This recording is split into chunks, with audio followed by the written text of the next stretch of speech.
time I was telling you about that fantastic hippopotamus from outer space, right? And it had broken my mum's kitchen table, it was all messy, and I was giving it a bath. Well, just then, my mum came home, right? So I ran downstairs as fast as I could, about 1,000 miles an hour, right, to get the back door latch on before she came in, right? So I slipped it on. Then, I'm into that kitchen, right, at about warp factor 7, right? Get all them bricks of broken wood, pick 'em up, and shove 'em in the fridge. She'll never find 'em there, right? And she's rattling the door there. Francis, let me in now. Oh, why? Who's that there? You know who it is, it's your mother. Let me in. Have you got any identification on you? I'll give you identification when I get in there. You let me in at once. Well, I'd got her right, because she says, never let anyone in when you don't know it is, right? I'm not letting you in, Mum. For all I know, you could be a burglar stealing my toys. What have you got to say to that then, Mum, eh? Mum? Mum? Oh, blimey, she's going round the back. So, quick as a flash, right, I run up them stairs, get Des out of the bath and herd him into my bedroom. Now, where can I hide him? He can't go under the bed because of all the bits of lawnmower. I know, I'll hide him in the wardrobe. Brilliant, eh? Well, I don't know if you've ever tried to get one of those hippopotamuses in the wardrobe, right? I pushed, and I pushed, and I pushed, and cruncha! Eh? That's strange. Hippopotamuses don't go at cruncha as they go into the wardrobe, do they? Oh, no!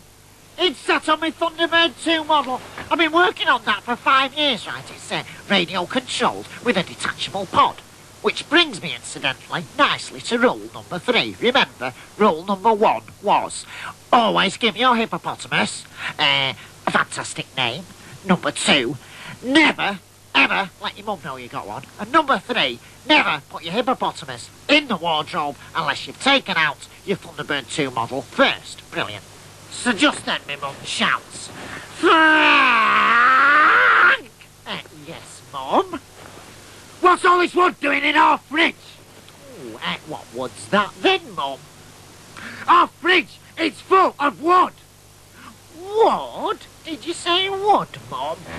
Frank, what's all this wood doing in our fridge? Oh, that wood, Mum. You know, I wasn't quite sure which wood you meant. Francis Sidebottom, I'm just nipping next door to Mrs. Gregory's, and when I get back, I want all that wood out of thy fridge, and I want the kitchen table back, and I want it all set ready for your tea. Do I make myself clear? Yes, Mum. Right, now, transferring the wood out of the fridge and into the cooker was dead easy, right? But how was I going to get a brand new table, and how was I going to get Des down to the telly studios without my mum seeing, right? Well, they don't call me Brain and Brisson for nothing, you know. In fact, they don't call it me at all. Which is strange, because I just had a brilliant brainwave, right? But getting Des out of the wardrobe was even harder than getting him in. And the fact that he'd got my new suit on didn't help at all. But my plan was, right, to get Des downstairs and get him to be perfectly still. And I'd put my mum's tablecloth over him, and she'd think it was her new table. Brilliant, eh? So, I get downstairs and I put all the soup dishes on, and I'm just balancing him when suddenly in walks my mum. Oh, what's happened to my new table, Frank? She says in disbelief. It's all lumpy. Just what I said to the man, Mum, from the Timperley Table Company, actually. But he assures me that they're all the rage now, to tell the truth. In fact, the Queen's just ordered 2 herself, actually. One for herself and one for Paul McCartney, to tell the truth. Because she's a big fan of his. She's got all his records twice. And she keeps them in mint condition, because she goes to these Beatle memorabilia sales. Because if you get them You sit down and eat your tea now! So I sit down, right, and it's my turn to say grace. For what the Lord has brought from the supermarket for us for our tea tonight, thank you very much, God. Amen. So, I get out the spoon, and I dip it into my soup, right, and I'm just bringing it up to my mouth when... What's that noise, Frank?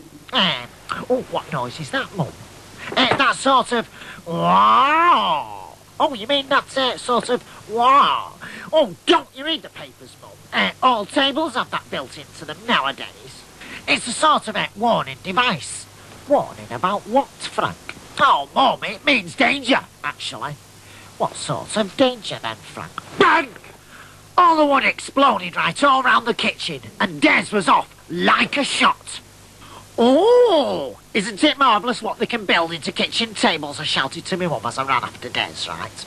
Well, it was about 4 blocks away when I caught up with him, right? And I tied him up to a lamppost, and I was just wondering what to do when, oh, crikey, a police car came round the corner.